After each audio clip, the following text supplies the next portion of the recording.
Well, I want to thank everybody for coming out today. My name's Howie Hawkins. I'm the Green Party candidate for governor this year. And I'm here to talk about the state fiscal crisis and the issue of mayoral control. The state fiscal crisis, in my opinion, is due to politics, not economics. To money-drenched politicians, not impersonal market forces. New York State had the money, and they gave it back to Wall Street when they rebated the stock transfer tax, which was $16 billion. We have a $9 billion state deficit. If they'd have just kept that money, we would have a $7 billion surplus.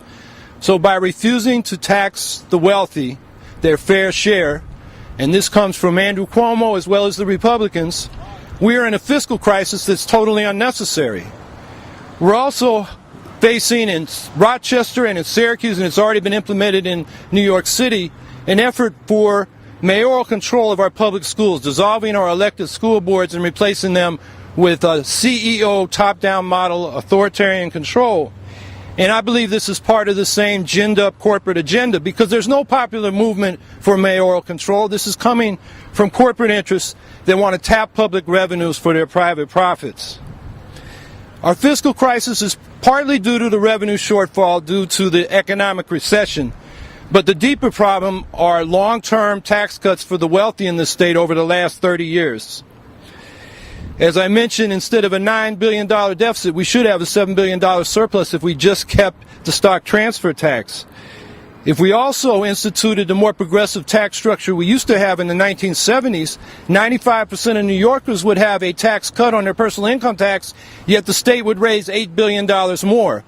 And then we have these huge bonuses being handed out on Wall Street after we bailed them out, $20 billion worth. If we established a 50% banker's bonus tax on cash bonuses over $50,000, that would raise about another $10 billion. You put those three reforms together, and instead of a $9 billion deficit, we would have $34 billion additional revenue, $25 billion surplus with which to provide jobs for people, to fully fund the schools, to share revenues with local governments which have their own fiscal crises, and to protect the environment.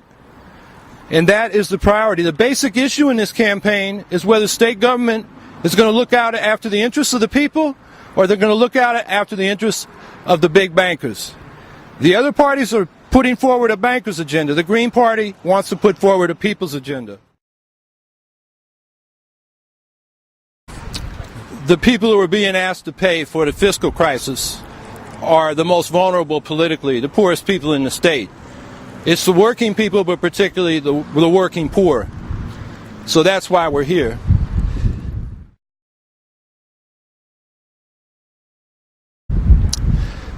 There's been a proposal to reduce or slow down the increase in the welfare benefit, which hadn't been increased for 19 years, to help pay for the budget crisis.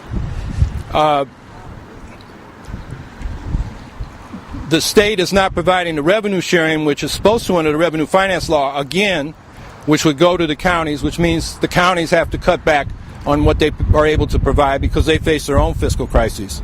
The state is supposed to share 7 to 8% of state revenues with municipal and county governments, and that's part of the state finance law. But every budget, for years now, they just exempt themselves from that law for the current budget.